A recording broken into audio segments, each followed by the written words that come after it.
Good morning friends. तो आज का हमारा मोस्ट इम्पोर्टेंट टॉपिक है जनगणना। इस टॉपिक से आपको हर एग्जाम में 1 से 2 क्वेश्चंस देखने को मिलेंगे। तो हम 5 मिनट के अंदर ही जितने भी इम्पोर्टेंट क्वेश्चंस जो एग्ज़ाम में पूछे जा सकते हैं उनको देखेंगे। गाइस, हमारे इस चैनल पर आपको गवर्नमेंट जॉब से रिलेटेड ऑल वैकेंसीज़ की अपडेट दी जाती है। तो आपने अभी तक हमारे चैनल को सब्सक्राइब नहीं किया है तो सबसे पहले जाकर चैनल को सब्सक्राइब करिए।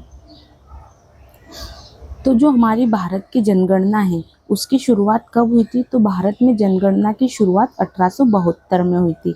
और यहाँ किसके कार्यकाल में हुई थी? तो यहाँ लॉर्ड मेयो के कार्यकाल में हुई थी। भारत में नियमित रूप से जनगणना कब होने लगी? तो नियमित रूप से जनगणना 1881 से होने लगी थी। और किसके कार्यकाल से? तो यहाँ लॉर्ड रिपन के कार्यकाल से नियमित रूप से जनगणना होने लगी थी 1881 में। विश्व में सर्वप्रथम जनगणना कब हुई थी? तो विश्व में सर्वप्रथम जनगणना 1749 में हुई थी। और ये किस देश में हुई थी? तो यहाँ स्वीडन में हुई थी। 10 की जनगणना की शुरुआत कब हुई थी? तो 10 की जनगणना की शुरुआत 1790 में हुई थी। और यहाँ कौन सी कंट्री में हुई थी? अमेरिका में। जो जनगणना है उसका जो उच्च अधिकारी है वो कौन होता है? Registrar general and census commission register of India होते हैं।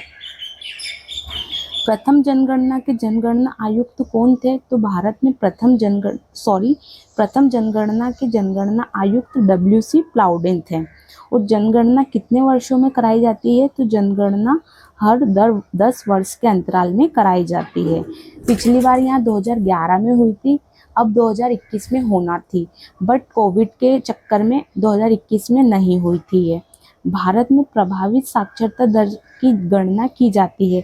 तो जो भी 7 वर्ष की उम्र से ऊपर की जनसंख्या है उनसे की जाती है। अब हम 2011 के आंकड़ों के अनुसार देखें तो 2011 की जनगणना स्वतंत्र भारत की 7वीं जनगणना थी। तो 2011 की जनगणना जो स्वतंत्र भारत है उसकी 7वीं जनगणना थी। और भारत की जनसंख्या कितनी है? तो भारत की जनसंख्या 121 करोड़ है। ये 2011 के आंकड़ों के अनुसार है। अभी ये जनसंख्या और भी बढ़ चुकी होगी। विश्व की कुल जनसंख्या का यहाँ कितना प्रतिशत है? तो यहाँ विश्व की कुल जनसंख्या का 17.5% है।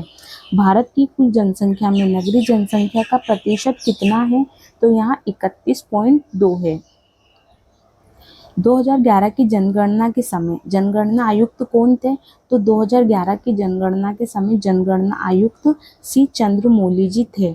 और इसका आदर्श वाक्य क्या था? तो 2011 की जनगणना का आदर्श वाक्य हमारी जनगणना हमारा भविष्य था। भारत में 2011 तक जनगणना कितनी बार हो चुकी थी? तो 2011 तक 15 बार भारत में जनगणना हो चुकी थी। और आज़ादी से पहले जनगणना कितनी बार हुई थी? तो आज़ादी से पहले यहाँ जनगणना 8 बार हो चुकी थी। और आज़ादी के बाद की जनगणना कितनी बार हुई थी? तो यहाँ 7 बार हुई थी। भारत में सर्वाधिक जनसंख्या वाले राज्य कौन से हैं? तो भारत में सबसे ज़्यादा जनसंख्या वाले राज्य कौन से हैं? सबसे पहले उत्तर प्रदेश, फिर महाराष्ट्र, फिर बिहार है। भारत में न्यूनतम जनसंख्या वाले राज्य कौन से हैं? तो सबसे कम जनसंख्या वाले राज्य, सबसे कम जनसंख्या सिक्किम में, फिर मिजोरम और फिर अरुणाचल प्रदेश में है। भारत के सर्वाधिक जनसंख्या वाले केंद्र शासित प्रदेश कौन से हैं? तो सबसे ज़्यादा जनसंख्या वाले केंद्र शासित प्रदेश सबसे पहले दिल्ली, फिर पुडुचेरी एंड चंडीगढ़ है। भारत का न्यूनतम जनसंख्या वाला केंद्र शासित प्रदेश कौन सा है? तो भारत का न्यूनतम जनसंख्या वाला केंद्र शासित प्रदेश लक्षद्वीप है। गाइस, आपको हमारी ये वीडियो पसंद आई हो तो वीडियो को लाइक एंड शेयर करना ना भूलें।